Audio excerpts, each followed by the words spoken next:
vez o nosso coração diante de Ti. Agora iremos dar continuidade ouvindo Teu servo a nos trazer a Sua palavra, Senhor. Abre o nosso entendimento, o nosso coração para a compreensão de tudo aquilo que o Teu Espírito quer nos ensinar nesta noite, e que tudo seja para a glória do Teu nome, em nome de Jesus. Amém. Glória a Jesus. Podem tomar assento, queridos irmãos e irmãs. Muito bom estarmos de volta. E assim como ontem, eu sou muito dependente das vossas orações e da graça de Jesus. Eu não vou me deter aqui muito tempo apresentando os livros. O livro A Sã Doutrina e o Teologia da Música, os exemplares que trouxemos já se esgotaram e os irmãos podem adquirir através da livraria da ETAD online. E com certeza a ETAD faz chegar aqui. Eu tenho apenas uns 4 exemplares ali disponível, talvez 4 com esse, do manuscrito do Novo Testamento, onde a gente faz uma análise comparativa entre a Almeida Revista Corrigida e a Nova Almeida Atualizada. E basicamente o que a gente traz aqui em outras versões mais tradicionais e em outras versões mais modernas acontece. E sem... Eu queria dar 2 exemplos do que se trata aqui. 2 exemplos, entre outras coisas, do que se trata aqui. E eu queria pedir ao pessoal da mídia, eu vi aqui algumas vezes projetando a versão NVI. Então eu vou utilizar a NVI aqui como um exemplo, mas eu gostaria de pedir... antes que na tela projetasse, por favor, na Almeida Revista e Corrigida, Mateus 25 e 13. Mateus 25 e 13 na versão Almeida Revista e Corrigida. Atenção. Vigiai, pois, porque não sabeis o dia nem a hora em que o Filho do Homem há de vir. Agora, por favor, o mesmo versículo na NVI.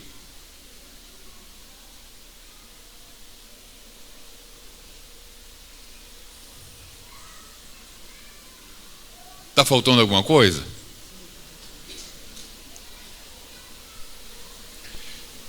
Porque vocês não sabem nem o dia nem a hora. Do quê?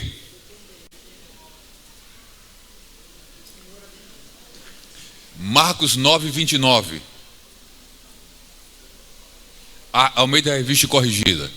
Só esses 2 casos de mais de 200 que nós trazemos do livro, de mais de 1000 que existe entre as versões tradicionais e modernas. E disse-lhes: esta caça não pode sair com coisa alguma, a não ser com oração e jejum. NVI.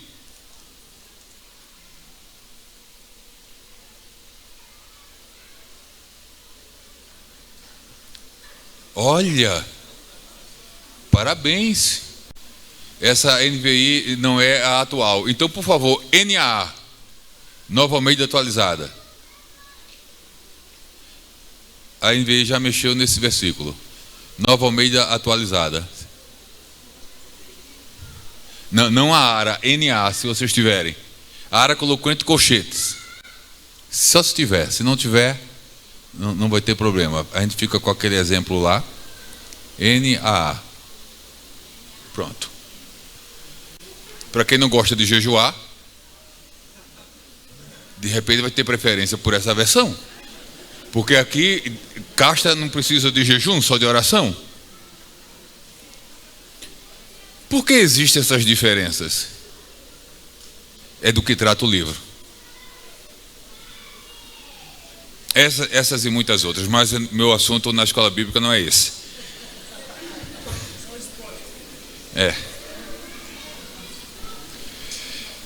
Eu quero mais uma vez louvar a Deus pela vida do pastor Antônio. Louvar a Deus por toda a coordenação, na pessoa do pastor Gilson. O Senhor também continue abençoando o pastor Moisés Ramos, com quem estamos aprendendo aqui. aquilo que na teologia classificamos como uma disciplina prática. Prática. Liderança é algo que estudamos e que tem muito a ver com a nossa prática. A minha abordagem, ela é uma abordagem que entre hoje e amanhã vai se tornar mais prática. Mas por enquanto, ela caminha num nível mais teórico, mais essencial, porque toda prática cristã precisa estar fundamentada na doutrina, na sã doutrina. Toda prática. A liderança, a obra missionária, a evangelização, a prática da adoração, que nós veremos, acredito que amanhã. Então, tudo que fazemos em termos de serviço precisa estar bem fundamentado na Bíblia Sagrada.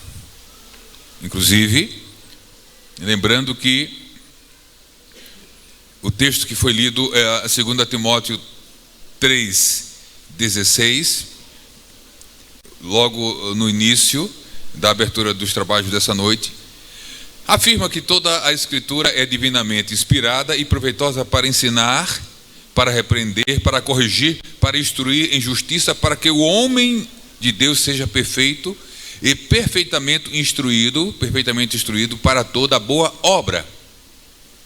Teologia prática, serviço. Então, é a partir do que as Escrituras nos trazem em termos de princípios ou normas que servimos ao Senhor. Muito bem. Eu caminharei agora no sentido de concluir a primeira parte da nossa abordagem sobre a sã doutrina, e para isso quero convidá-los para abrir o material que os irmãos têm em mãos, na página 45. Ainda, ontem nós iniciamos a nossa fala discorrendo sobre a função edificadora ou promotora de crescimento espiritual da doutrina, e eu preciso fechar com mais duas características desse processo de crescimento. Ontem nós vimos a questão do tempo, a importância da cognição, da compreensão, do entendimento, a ação espiritual, a necessidade da cooperação do Espírito no processo, e fechando agora essa questão da cooperação do Espírito no processo, inclusive a partir de um texto muito conhecido nosso. Ontem o pastor Moisés citou 1 Coríntios capítulo 2, verso 9 em diante, que fala do Espírito que prescruta, que penetra, que vai nas profundezas de Deus, que sonda. Mas nós vamos ler ou partir hoje para fechar essa parte de crescimento a partir da ação ou da função doutrinária, nesse sentido, daquele texto muito conhecido nosso de Efésios capítulo 4, a partir do verso 11, do versículo 11. Esse é um texto que fala de crescimento e que está inserido também dentro de uma exposição do apóstolo Paulo, que aponta para a importância da doutrina no processo. Em Efésios, a partir do verso 11 do capítulo 4, nós lemos: e ele mesmo deu uns para apóstolos, e outros para profetas, e outros para evangelistas, e outros para pastores e doutores, ou mestres. A relação de cada um desses dons ou funções ministeriais é que todos eles estão associados à palavra de Deus. Apóstolos lidam com o ensino da palavra, profetas comunicam na unção do Espírito, mensagens de Deus, fazem uso também da palavra para comunicar, e evangelistas evangelizam a partir do evangelho, da palavra de Deus, e pastores e doutores trabalham com a palavra de Deus, com o ensino e a administração da palavra de Deus. Então vocês percebem que a igreja foi enriquecida com dons ou funções ministeriais relacionados à palavra de Deus, à comunicação da palavra de Deus, e com objetivos bem definidos, com propósitos bem definidos. É a partir do versículo 12 que estes objetivos ou propósitos da contribuição desses dons ou ministérios ou funções que fica bem evidente. Por qual razão o Senhor nos outorga, nos concede dons, ministérios, ofícios, etc., associados à palavra? Querendo o aperfeiçoamento dos santos, o desenvolvimento, o progresso, o crescimento dos santos para a obra do ministério. Está bem associado com o que ouvimos agora há pouco, do risco de se colocar na obra de Deus neófitos, recém-nascidos espiritualmente. Aqui e ali, em questões extraordinárias, se aproveita alguém porque não tem mão de obra.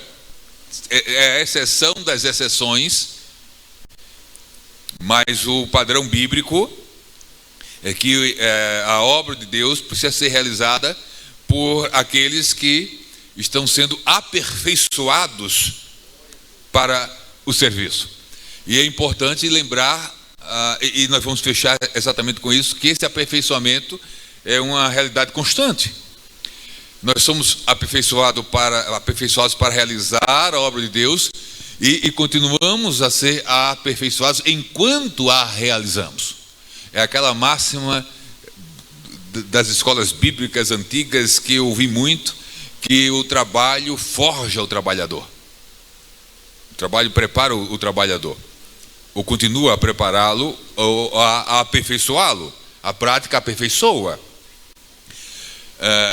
E com isso, com esse aperfeiçoamento dos santos para a obra do ministério, também está associado a esses dons, ofícios e ministérios para a edificação do corpo de Cristo, da igreja como um todo, crescimento, desenvolvimento, maturidade, que ainda no verso 13 também é reforçado, até que todos, e isso nos é dado, até que todos nós cheguemos à unidade da fé. E o que significa unidade da fé?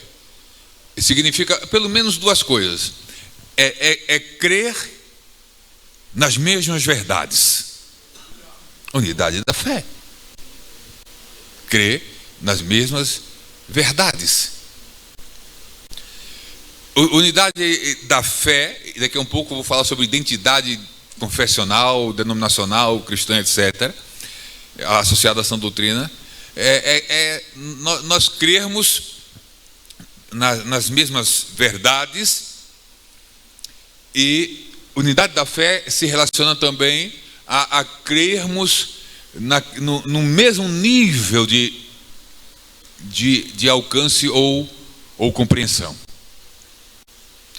Ou seja, pode haver entre nós, e há, claro, quem creia nas mesmas coisas, mas quem tenha um conhecimento maior sobre aquela realidade ou aquela verdade bíblica do que outros. Então nós podemos crer nas mesmas verdades, mas esse crer difere em termos de amplitude de conhecimento sobre essa verdade. A unidade da fé implica em crer nas mesmas coisas e crer na medida do possível no mesmo nível, patamar, nessas mesmas coisas. De forma bem prática, esses dons, essas vocações, esses ministérios estabelecidos na igreja, e aqui destaque para mestres, ensinadores de forma geral, que recebem de Deus pelo dom que Ele concedeu, uma medida por vezes mais ampla, geralmente mais ampla e profunda da palavra de Deus, eles recebem para compartilhar com a igreja.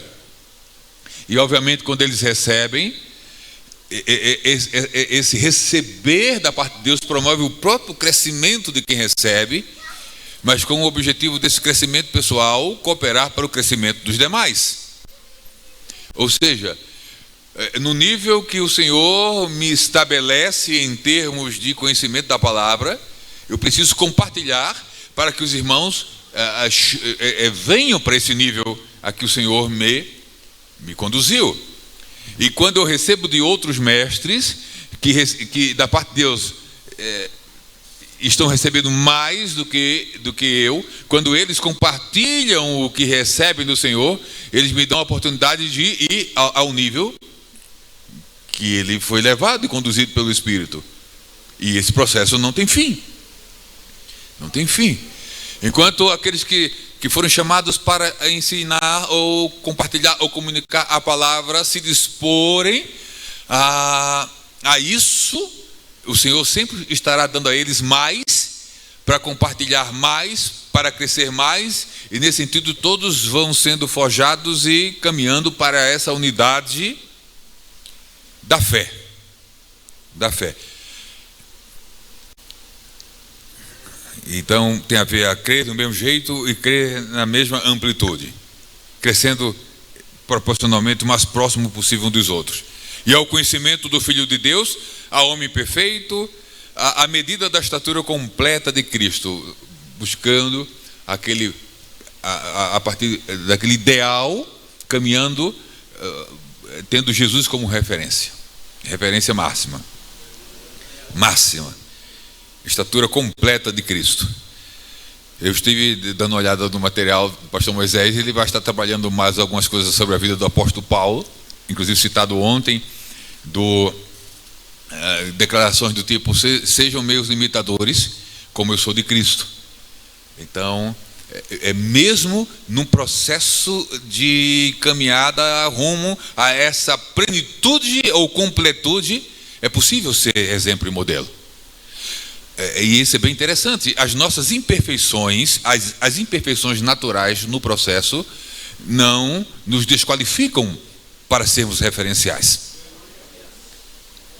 Porque senão não sobrava ninguém.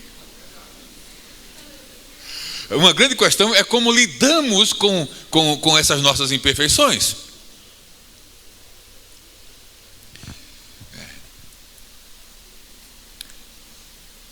Paulo discutiu com Barnabé. O Marcos com a gente não vai mais. Barnabé disse vai. Paulo disse não vai.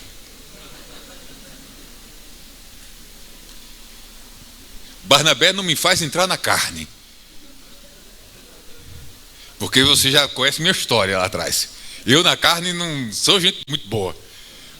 Barnabé seguiu com o Marcos e Paulo, escrevendo, acho que a segunda carta aos Coríntios, e parafraseando, Paulo diz mais ou menos assim: tenho escutado de alguns aí que estão dizendo que eu sou muito ousado na escrita, mas talvez presencialmente não tanto. Vocês querem que eu vá aí?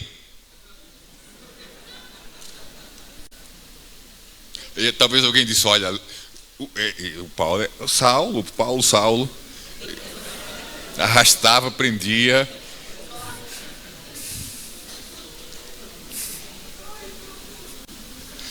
Oh, Jesus! Você pensa que é só Pedro que tem problemas? Mas é possível caminhar, avançar, tendo Jesus como referencial máximo e dizer: olha para mim. Mas você olhando com um olhar bem mais atento, você vai encontrar imperfeições. Mas no mesmo lugar e na mesma vida e na mesma pessoa que você vai encontrar imperfeições, um olhar mais atento vai fazer você encontrar quebrantamento, vontade de acertar.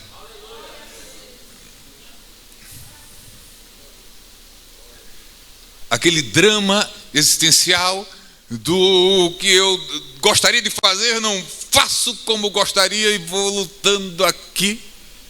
E quando eu percebo que não dá, aí eu recorro à misericórdia, à graça e à justiça dele, que me absolve e me dá a oportunidade de continuar caminhando e crescendo, acertando, errando, mas sempre melhorando.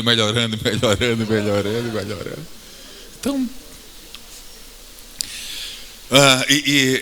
ontem eu falei de um pouco, só citei algo sobre humildade trinitária como referencial e exemplo para a vida cristã, para a prática para o serviço ao Senhor. Eu quero só apenas citar hoje algo muito parecido, que é o termo humildade apostólica. Mas Paulo continua, verso 14, falando da importância da doutrina por meio desses vocacionados para a edificação da igreja e dos objetivos amplos sobre isso. Um outro objetivo da doutrina e desse crescimento envolve o não ser menino inconstante. Mais uma vez a referência a meninos espirituais. Se fôssemos aqui nos deter nas principais características de crianças ou meninos, citaríamos muitas. Mas aqui o que ganha destaque em Efésios é a inconstância. Pessoas imaturas na fé são inconstantes, não param no lugar. Você não pode contar com elas, porque a disposição com que se apresentam para trabalhar é a mesma que abandonam o trabalho. É a mesma, assim. Pastor, pode contar comigo. Aí, posso? Pode. Aí amanhã o pastor procura, vocês viram? Não apareceu, mas o pastor fica esperando e não volta. Como é que é, pastor? Vocês viram o Elinaldo? É isso? Tá. Tá bom. É isso aí. Inconstância em crenças. Uma hora está bem firme na unidade da fé, outra hora está duvidoso. E esses inconstantes, e aí vem a questão das raízes não aprofundadas. Esses meninos inconstantes, eles são levados em roda por todo o vento de doutrina. A figura aqui, o pastor Moisés tem utilizado muitas ilustrações e figuras, isso ajuda muito a compreensão. E a figura aqui é daquele mato seco que eu só vejo em filme de faroeste, assim, de deserto, que fica lá no pernambuquês bolando para um lado e para o outro, levado. O vento leva, ele roda, vai para lá. Aí o vento dá de lá para... Aí aqueles ventos assim, ele fica... Então a figura é essa. Os meninos inconstantes, eles não têm segurança doutrinária. Eles ficam vulneráveis a qualquer modismo doutrinário que aparece. E a ação doutrina, que promove esse crescimento, gera maturidade, aprofunda raízes e não deixa os meninos tão vulneráveis ao engano dos homens que com astúcia enganam fraudulosamente. Se tem gente vulnerável ao engano, são meninos. Você engana menino com bombom, com confeito, com a balinha. E Paulo continua, antes seguindo a verdade em amor. Que verdade é essa? É a verdade revelada, a verdade das Escrituras, a verdade que ele recebe do Senhor. Seguindo a sã doutrina, agora atenção, seguindo a verdade em amor. É seguindo as duas coisas. Eu preciso seguir a verdade em amor. Eu vou tocar nesse assunto, eu acredito que eu vou tocar nele. As duas coisas caminham juntas, verdade e amor. Tem gente que tem que é muito ortodoxo, tem muita sobeja ortodoxia, mas falta e passa longe o amor. Então ele é muito correto doutrinariamente, mas não tem misericórdia de ninguém. Ô pastor, fulano de tal lá, ele falhou assim, o senhor vai resolver como? Conhece alguém assim? Vai no dirigente da congregação, ô irmão, o maestro do coral parece que trocou umas conversas indevidas aí pelo... Não foi daqui não, misericórdia. Esse é um exemplo lá de Pernambuco. Trocou umas conversas meio indecentes aí, vazou. O senhor vai resolver como? Eu vou contar um testemunho para vocês, assim, nessa coisa de muita ortodoxia e pouco amor. A irmã me procurou e disse: pastor, eu fui ofendida pelo diácono fulano de tal, lá num ponto de pregação. E eu estou muito ofendido, eu estou muito triste. Tá bem, irmã, eu vou conversar com o diácono. Aí marquei para conversar com o diácono. Conversei com o diácono. Eu disse: meu querido, a irmã, assim, pastor, olha, foi de fato. Eu falhei, eu não devia agir como agi, falar como falei, eu errei. Então, meu querido, você vai precisar pedir perdão para a irmã. Claro, pastor. Eu reconheço. Então, no culto de ensino, você vem, que a irmã vem, e você vai fazer esse pedido de perdão. Não, pode, claro, eu preciso fazer. Aí terminou o culto, irmã, a senhora fica, por favor. E o diácono já ficou. Aí eu conversei com os dois, olha, irmã, conversei com ele, tal, ele reconheceu o erro e ele tem algo para dizer para a irmã. Aí ele falou, se dirigiu para a irmã e disse: irmã, a senhora me perdoe em nome de Jesus, eu errei, falhei e tal. Ela: tá bom. Aí ele foi e ela ficou. Aí quando ele saiu, ela olhou para mim e fez: e vai ficar só nisso? Eu falei: irmã, será que é o quê? Exclusão? Eu não falei isso, só pensei, né? Aí eu: irmã, com jeito, aí fiquei ali mais uma meia hora doutrinando ela na doutrina da graça e da misericórdia e do amor. Ela tem muito certa, muito correta. Então as duas coisas precisam caminhar juntos. Tem gente que é muito ortodoxa, muito verdadeira. É comigo assim, eu digo na cara. Você conhece alguém assim?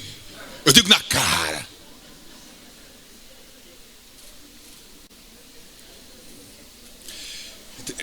Tem muita gente que falta amor e misericórdia até chegar a vez dele de precisar de amor e misericórdia. Até a misericórdia e o amor ser carente na casa ou na família dele. Aí ele: pastor, tem misericórdia. De você? Eu estou para chamar aquele irmão lá, daquele dizendo: não, pastor, deixa quieto. E tem a turma do amor. Não é da dupla sertaneja. Que só é o amor, é o amor, é o amor, é o amor, é o amor, é o amor, é o amor, é o amor, é o amor. Cadê o amor? Cadê o amor? O amor precisa caminhar junto com a verdade. Eu preciso ter muito cuidado em referências que eu faço por vezes a poesia secular. Eu preciso saber, deixa quieto aqui, vamos embora.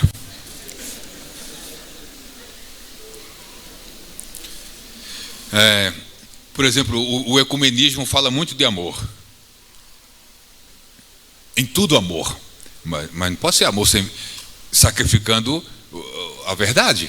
As duas coisas precisam caminhar juntas. Não pode ser amor sem doutrina.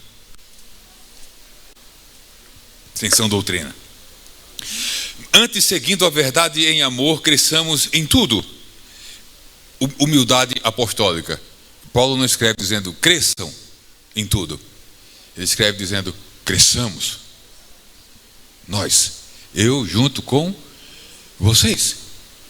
Eu sou o canal, o instrumento de Deus para promover crescimento em vossas vidas, mas ao mesmo tempo vocês promovem meu crescimento.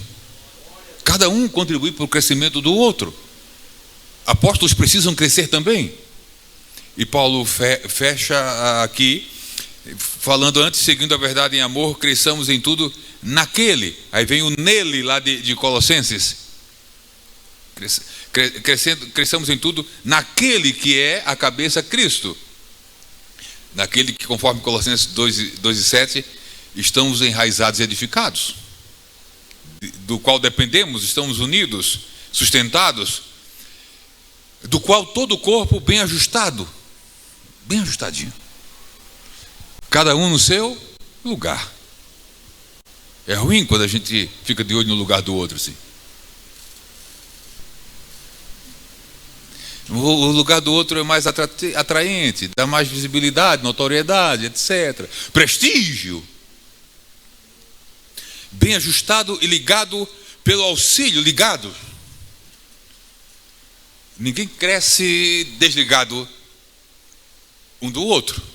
Desigrejado não cresce.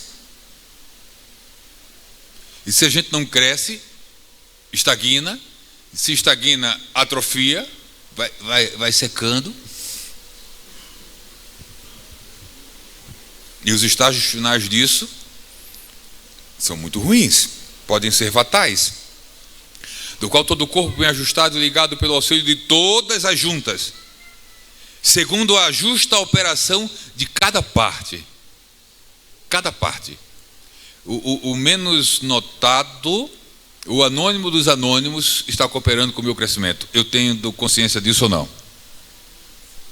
E aí tem um capítulo 12 lá em Corinto, capítulo 12, que Paulo vai falar disso de forma mais ampla, mas aqui ele conclui: segundo a justa operação de cada parte, todo esse processo faz o aumento do corpo para a sua edificação em amor. Corpo do qual o apóstolo Paulo faz parte, se insere, do qual Cristo é a cabeça, e todo o corpo dele depende. Então percebemos aqui essa função e fechamos e caminhamos para fechar nesse processo de crescimento espiritual a partir da doutrina, da importância da doutrina, e agora sim, encerrando falando da necessidade contínua desse processo que antecipei. Oséias capítulo 6, verso 3, parte A. Crescimento na sã doutrina, edificação como necessidade e uma constante. Oséias capítulo 6, verso 3, a parte A. Conheçamos e prossigamos em conhecer o Senhor. Colossenses capítulo 1, verso 10. Tem uma coisa aí muito associada ao que o apóstolo Pedro vai escrever. Colossenses capítulo 1, verso 10. Para que possais andar dignamente diante do Senhor, agradando-lhe em tudo, frutificando em toda boa obra e crescendo no conhecimento de Deus. O verbo crescer aí, na língua grega, está no tempo presente, que no grego implica em ação contínua.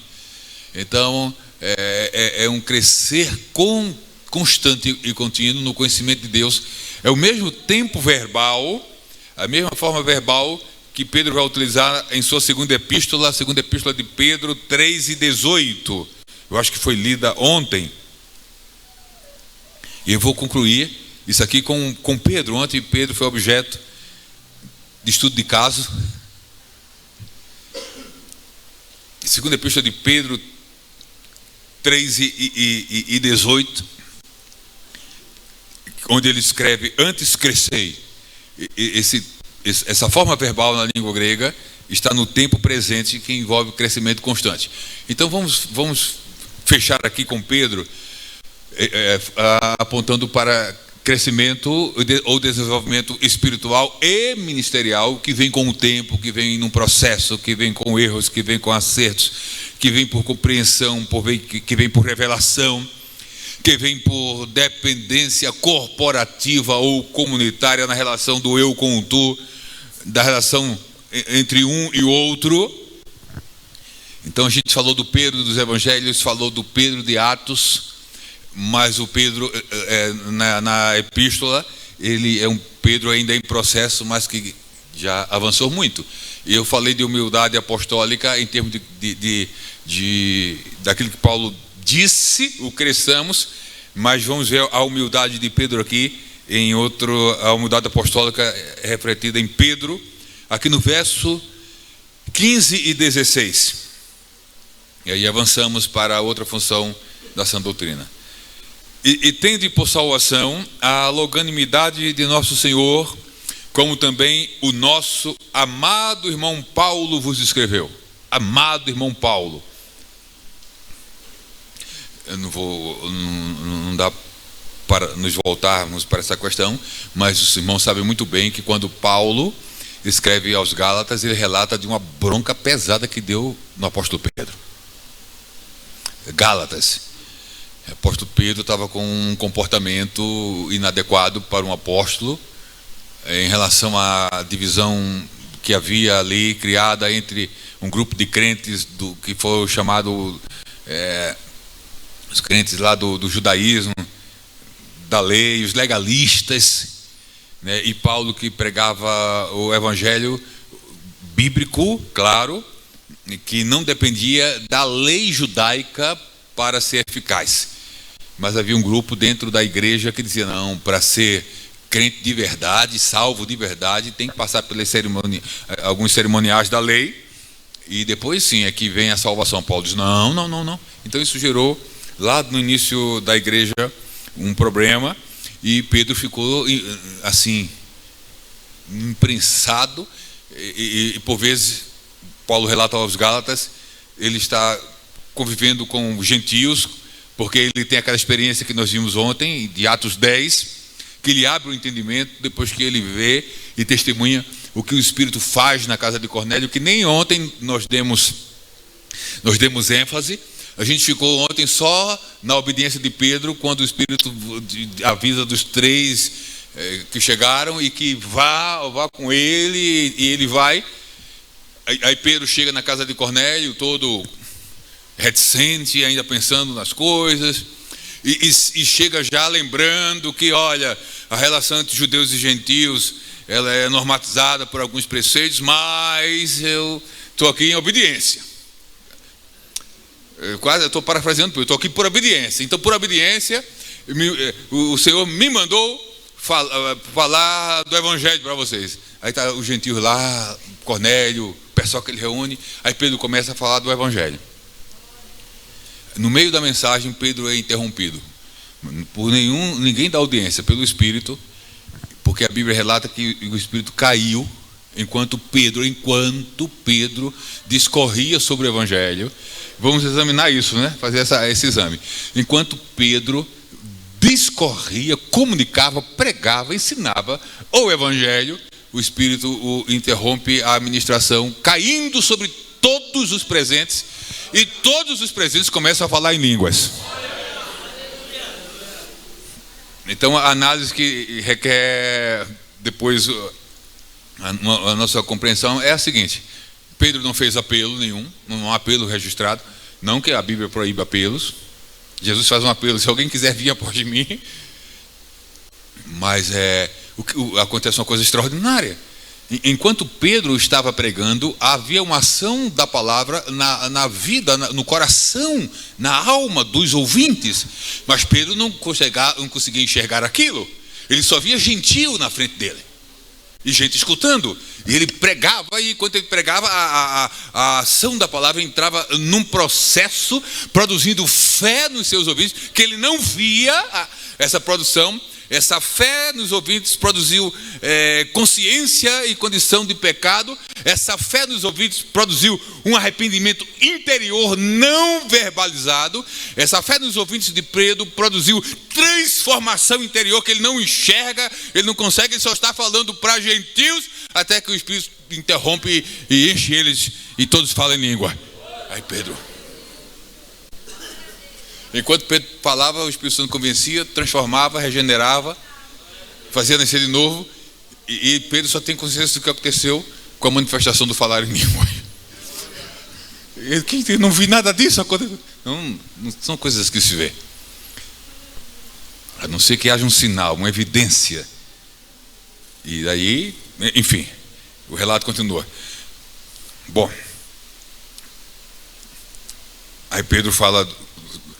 Não tá mais, se ficou aborrecido, a Bíblia não fala com Paulo que não está mais, porque o Paulo é irmão amado dele.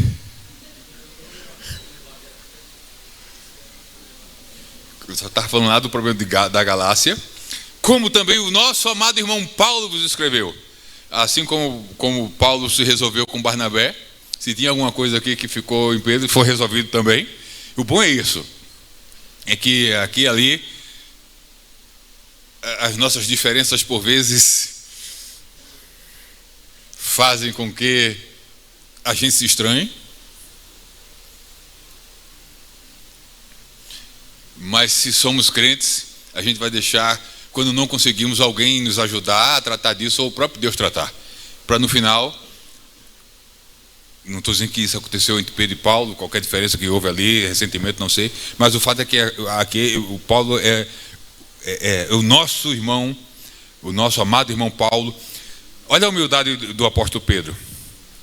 Também o nosso amado, como também o nosso amado irmão Paulo vos escreveu, segundo a sabedoria que lhe foi dada.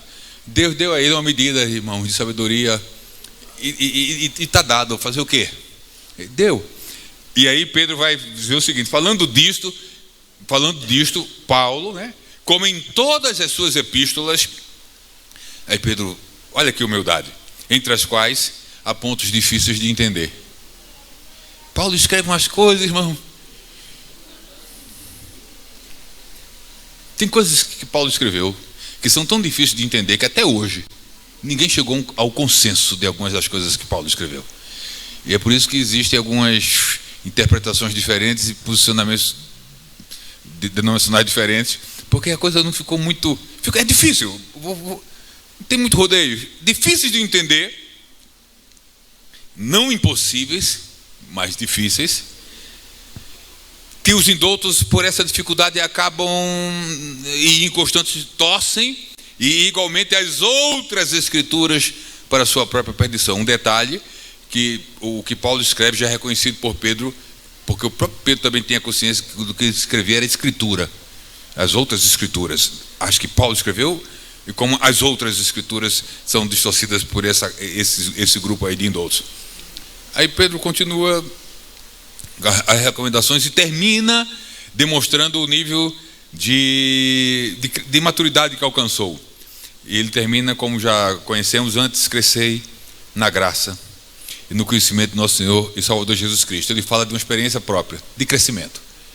Ele pode falar de crescimento porque ele experimentou isso, e isso experimenta durante toda a vida e ministério.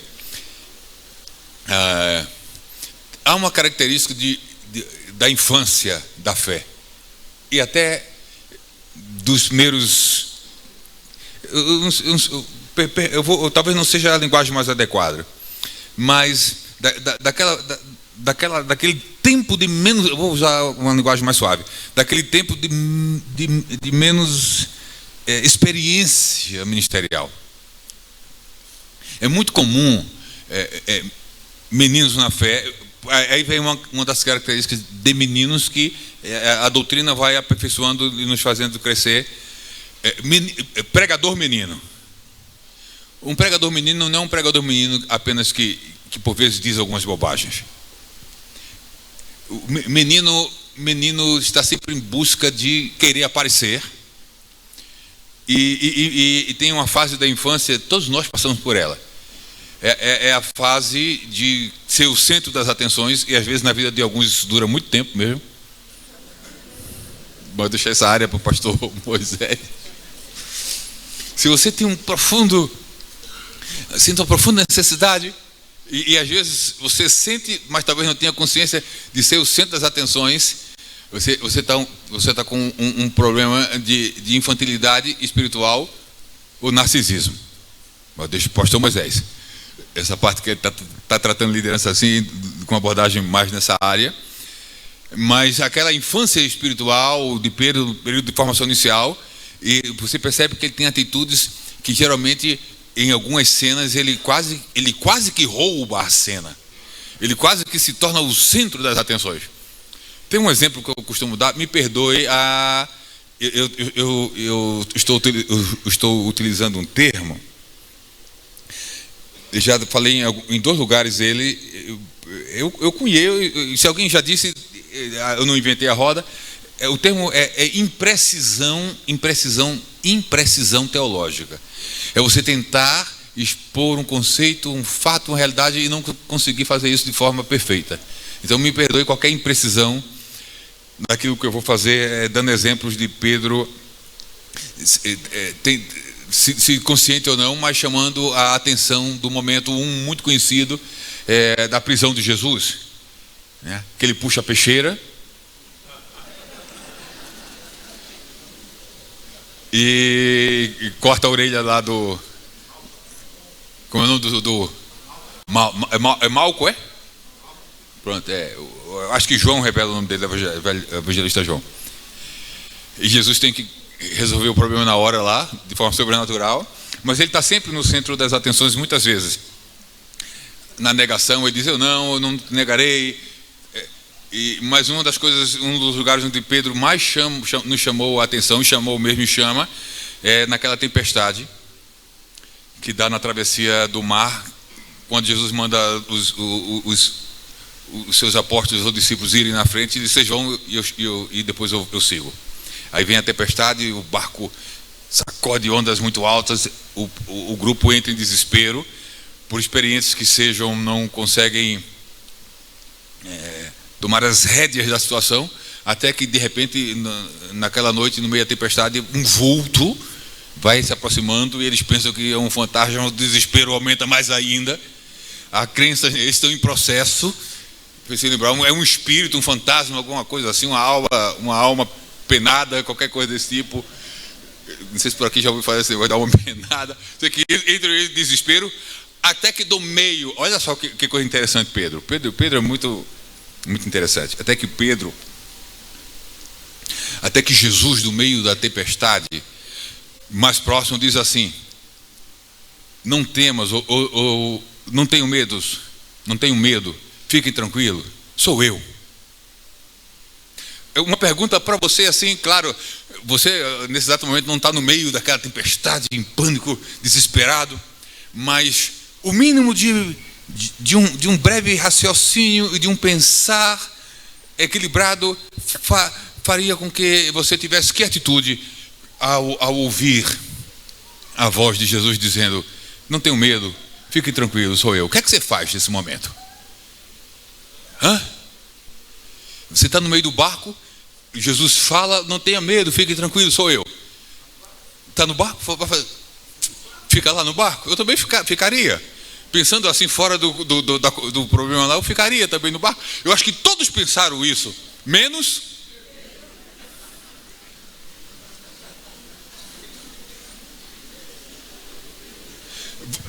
vamos lá no Evangelho de Mateus, porque tem uma coisa interessante no texto que está muito parecido com aquilo que nós vimos lá em Atos.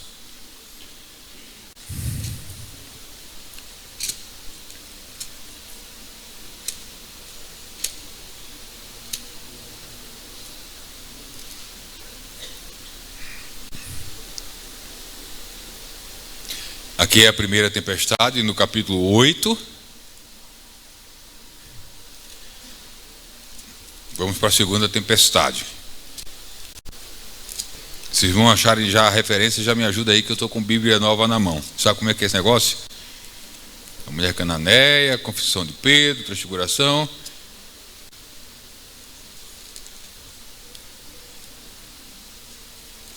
Bíblia nova, o texto some, desaparece.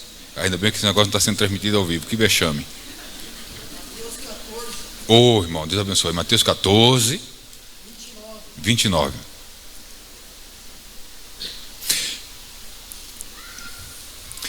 Coloca, por favor, o verso 28. Mateus 14, 28 na tela. Vamos analisar a resposta de Pedro para a declaração de Jesus. A resposta de Pedro. Analise direitinho essa resposta. Depois de Jesus ter dito, é o verso 28, no verso 27, tende bom ânimo, sou eu, não tem mais, fiquem despreocupados. Resposta de Pedro, olha atenção. E respondeu-lhe Pedro e disse, primeira afirmação de Pedro. Analisa direitinho, com muito carinho a resposta de Pedro.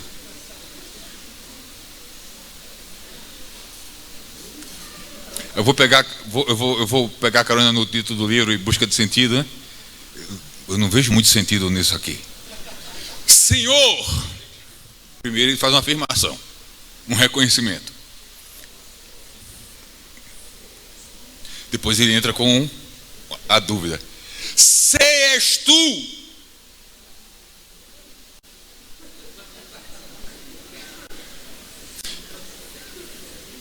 Mas na fala de Jesus, Jesus não se apresenta. Jesus se apresenta, claro, tendo bom ânimo. Sou eu. Já dá para discernir e entender que é ele. convivendo o tempo todo, mesmo em meio à tempestade. E Pedro discerne, porque ele começa com um Senhor. Senhor, se és tu, manda-me ter contigo por cima das águas.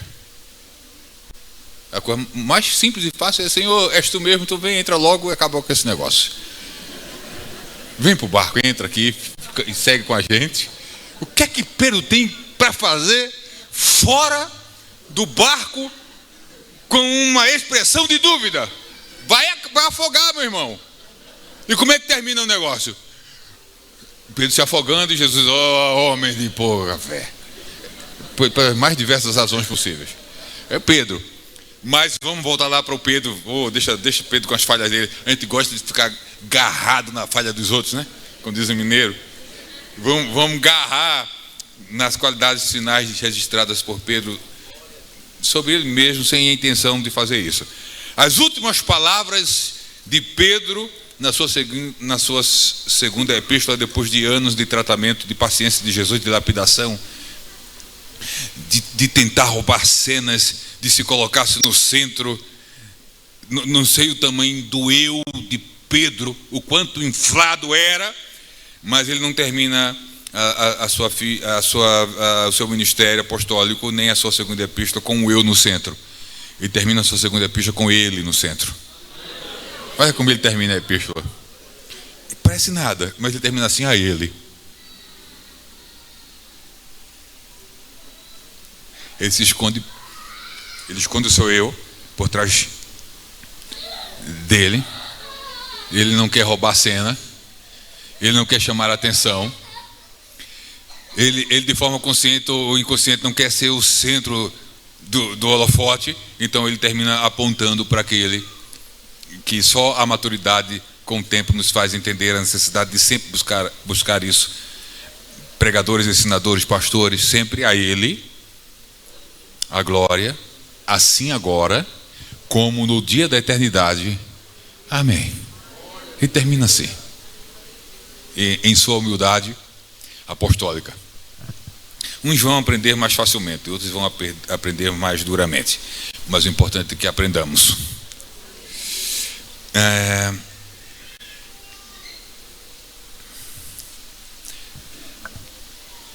Introduziremos agora à noite, para amanhã concluirmos, uma outra função fundamental e importante da sã doutrina em suas diversas funções. Eu não incluí, mas poderia incluir aqui, como já citei, a doutrina em sua função missional, ou missiológica, ou missionária, ou evangelística, como o conteúdo daquilo que precisa ser pregado. Cristo precisa ser pregado em toda a ação evangelística e missionária, e precisa ser o centro da mensagem evangelística e missionária. Mas nós vamos avançar para as funções aqui que nós selecionamos para o material. Essa função, página 46, essa função diretiva ou reguladora do culto, nós trabalharemos amanhã, porque quando estivermos falando sobre usos e costumes e questões culturais, nós vamos trabalhar um pouco dessa questão da liturgia, da influência da cultura, da música, estilos musicais, e isso tem a ver com uso e costume também. Então, culto, liturgia, música é um assunto que nós trataremos amanhã, falando de uso, costumes e questão cultural, falando, por exemplo, das dificuldades que as igrejas evangélicas tiveram no Brasil e talvez no mundo. Eu conheço só a realidade brasileira nesse sentido, para introduzir alguns instrumentos musicais no culto. Que não foi apenas uma dificuldade, só estou antecipando, que passou a igreja evangélica no Brasil. A igreja protestante, a reforma protestante, teve algumas dificuldades, e amanhã, se eu esquecer de falar dessa coisa da história da protestante e música, o pessoal da música ou não, me lembra: pastor, você ia falar sobre alguma coisa da história da reforma protestante em relação à música. Eu vou fazer o possível para não esquecer, mas se esquecer, vocês já vamos lembrar. Então, a doutrina como função diretiva ou reguladora do culto e de tudo que acontece no culto, da mensagem do culto, da liturgia do culto, da música no culto. Amanhã a gente trabalha naqueles aspectos culturais e usos e costumes. Eu vou me deter aqui agora sobre a função identitária ou demarcadora da sã doutrina. Como falei, a nossa abordagem ela é muito teórica, mas necessária, porque de toda a nossa prática depende essa teoria, esses conhecimentos, esses princípios, esses fundamentos bíblicos. Identidade é uma coisa bem associada à questão que tem sido muito trabalhada pelo pastor Moisés. A identidade é aquilo que nos identifica, isso é óbvio. Identidade fala de características próprias, pessoais, que nos distingue, que nos faz perceber que nós não somos, que eu não sou você, e vice-versa. Somos distintos um do outro. Identidade, ainda grosso modo, fala dessas características específicas de cada um de nós, não apenas as características exteriores, mas as interiores que nos diferem. E tudo isso tem a ver com aquilo que nos identifica com a nossa identidade. Se fala em crise de identidade, eu vou falar um pouco sobre isso. É quando, por exemplo, há uma dificuldade de se perceber ou de encontrar, e vem aquela coisa de propósitos existenciais, o propósito para a vida, e quem sou eu, por que existo, qual o propósito para a minha vida, etc. E aqui e ali a gente em crise de identidade, buscando se encontrar. É uma linguagem muito, muito própria dessas questões mais da área psicológica, etc. Mas aqui estão falando de identidade doutrinária, identidade teológica, identidade confessional, identidade religiosa. E o que caracteriza, o que mais marca, se fala muito, e tem se falado muito nos últimos anos em identidade assembleiana, identidade assembleiana. Muitas escolas bíblicas de obreiros, redes sociais, nós temos escutado essa coisa de identidade assembleiana, identidade presbiteriana, identidade batista, identidade cristã. O que nos define em termos de identidade nessas áreas, na área doutrinária, na área teológica, na área da fé? O que nos define, acima de tudo, é a doutrina, é no que cremos e no que conhecemos sobre aquilo que a Bíblia diz que somos. A palavra nos dá o fundamento para nos identificarmos como filhos de Deus, como salvos em Cristo Jesus, como membros individuais do corpo ou da igreja de Jesus. Então, quem me define em todas as áreas da vida, é a Bíblia, a palavra, é a doutrina que diz quem eu sou. É a verdade bíblica que diz: macho e fêmea os criou. Hoje se fala em identidade fluida, associada à sexualidade fluida.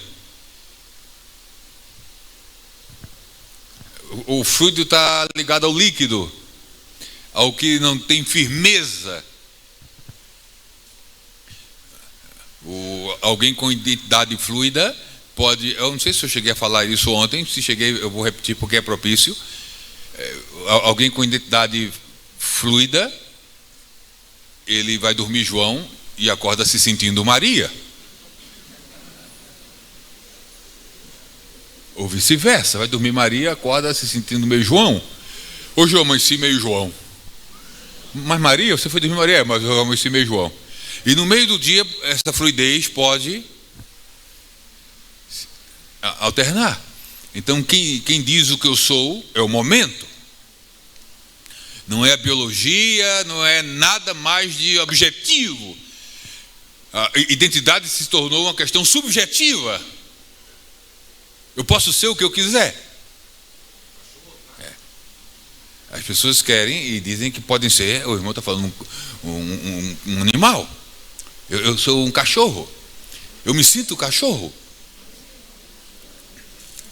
Aí consegue outro, alinhado com esse pensamento que tem uma matriz ideológica, que a gente chega lá e consegue alguém para colocar na coleira e passear no parque junto com outros que se sentem cachorro.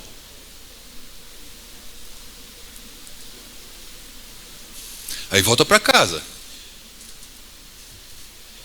mas não quer comer ração de cachorro, não quer dormir na casinha fora do quintal, amarrado num pé da árvore como o cachorro. Ele quer dormir com aqueles cachorros mais queridos, quer cama, quer conforto, quer ser tratado melhor do que a gente. A gente sabe que estão vendo um tempo que cachorro está sendo tratado melhor que a gente. Eu posso ser o que quiser. Quer ser cachorro, quer gato, ninguém quer ser um passarinho e subir no prédio e pular. Eu me sinto um pássaro. Eu não vi esse caso ainda. Eu me sinto uma borboleta. Bom, borboleta eu já vi, alguém se sentindo, mas no sentido. Ela está para aquela fluidez de identidade, mas só tu foi essas coisas aqui que esse negócio não está sendo transmitido nem gravado, senão.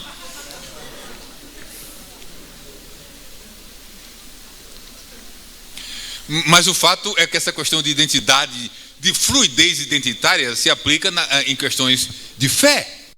E aí eu associo agora o que eu estou falando àquela coisa de vento que leva para um lado e para o outro. Só que o fato, a questão lá de Éfeso 4 é o indivíduo, de certa forma, recebendo ou sofrendo uma ação externa, enquanto nessas questões de fluidez identitária, apesar de ter uma influência externa, mas os argumentos geralmente se baseiam em questões internas, subjetividade. É como eu me sinto. Então não é o que a Bíblia diz, não é o que a ciência diz, é como eu me sinto. Meus sentimentos são os fundamentos daquilo que eu entendo ser ou o que desejo ser. É o que eu sinto, não é o que ninguém diz, nem Deus, nem a Bíblia, nem a ciência, nem nada, é o que eu sinto. Então isso vai gerar em algum momento uma crise. Essa fluidez, esse afastamento da verdade objetiva da palavra de Deus vai produzir mais cedo ou mais tarde crises, angústias e todos os outros tipos de sentimentos ruins que culminam em depressão, etc. E por vezes suicídio e morte, como bem o pastor Moisés tem tratado e trata desses assuntos. Então a identidade, a nossa identidade espiritual é definida por aquilo que nós cremos, o que nos torna cristãos. Vocês são crentes, você é crente, sou. O que define que somos crentes em Jesus é no que cremos, ou em quem cremos. Ontem o pastor Moisés citou um versículo tremendo, mas eu sei em quem. É uma área muito própria da liderança. Eu não estou entrando nessas questões porque eu estou tratando do conhecimento doutrinário e não do conhecimento relacional, que é outra forma relacional com Deus.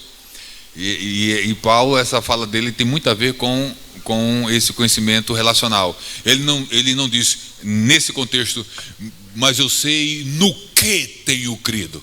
Há outros contextos que ele fala que no objeto da fé sendo a verdade da palavra.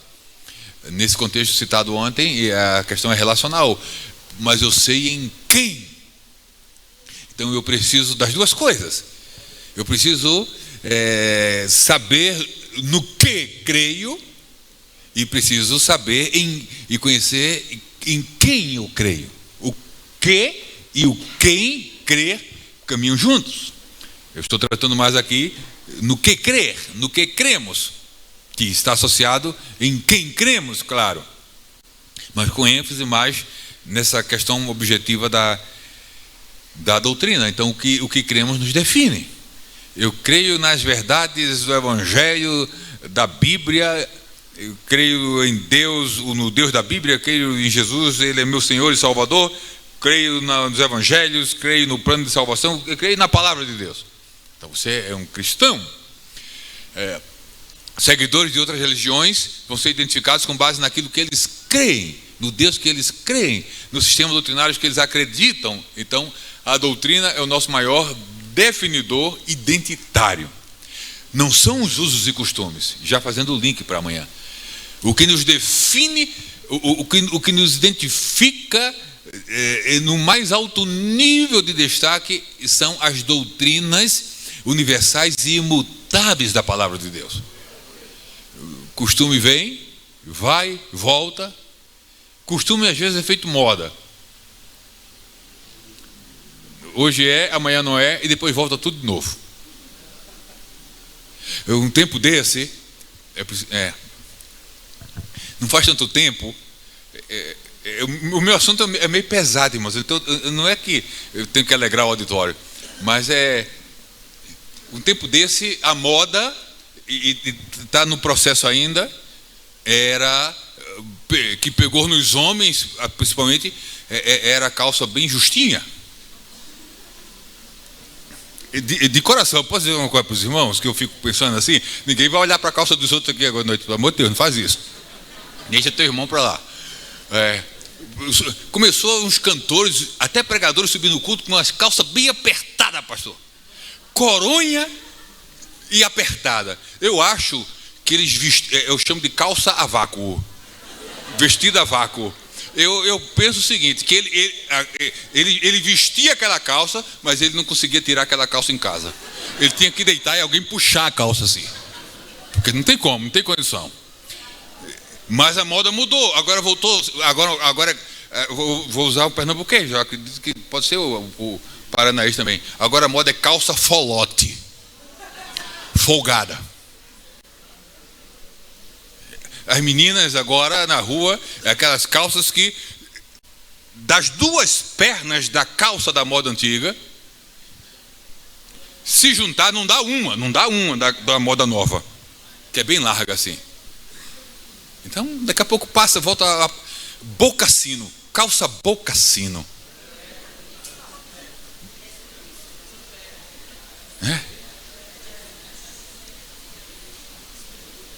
A calça bocassino era usado com um sapato chamado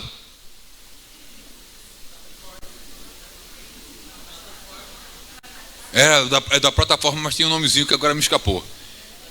Era Cavalo de Aço, que era o nome da novela. Parece o nome da novela. Era calça bocassino com um sapato cavalo de aço assim, redondão, alto, tal. Bom, deixa assim. Vamos voltar para a doutrina. Vocês já ficaram muito enriquecidos de metáforas, de figuras, e podem ir para casa com alguns traumas, enfim, mas fluidez identitária, se fundamenta, a solidez identitária se sustenta na verdade de Deus, na doutrina.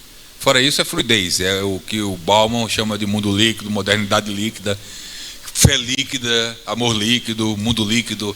É uma tese de um sociólogo chamado Zygmunt Bauman. Então, não necessariamente os costumes que nos definem enquanto denominação, é a doutrina mesmo. É a doutrina mesmo, é a doutrina acima de tudo. Não negligenciando a importância dos bons costumes, que nós vamos tratar de costume amanhã aqui. E eu vou tratar assim, pisando em ovos, assim, porque o pastor me colocou eu não vou dizer que me colocou numa saia justa, porque vocês já vão. Aqui ali escuta, né? Numa calça justa.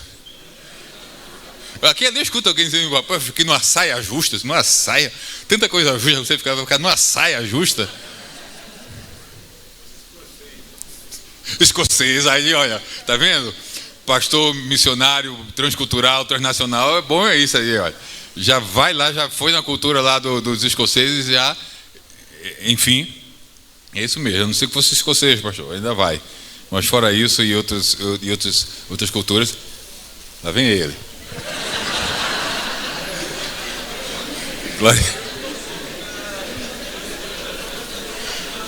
Esse é o modo, assim, esse é um dos modos mais suaves e brandos de apontar e sinalizar para o preletor que a hora está chegando. Tem uns assim. Foi. Então, tem uns lugares assim que a coisa é bem angustiante, porque você tem um cronômetro.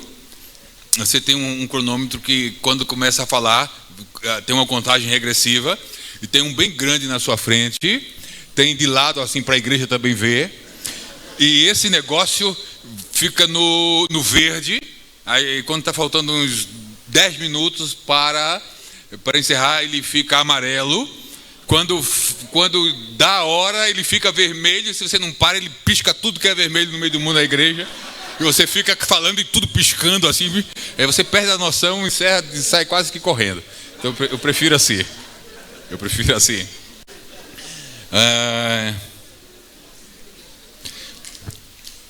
Se você não conhece, e amanhã a gente continua, a doutrina, aquelas verdades essenciais e fundamentais da fé cristã, e aquelas mais peculiares à sua denominação, é possível que em algum momento você entre em crise identitária, em questões de fé e de crença. Amanhã a gente fecha essas questões. E um outro fator, como já falamos, associado à falta de conhecimento dessas verdades que nos identificam da doutrina, é a infantilidade espiritual, que é decorrente da ausência da doutrina. Então, essas coisas produzem essa liquidez, essa liquidez, não liquidez, essa liquidez doutrinária ou identitária, ou essa fluidez identitária que vai produzir crise. Deus abençoe a cada um de vocês. Até amanhã, se Ele assim nos permitir. Pastor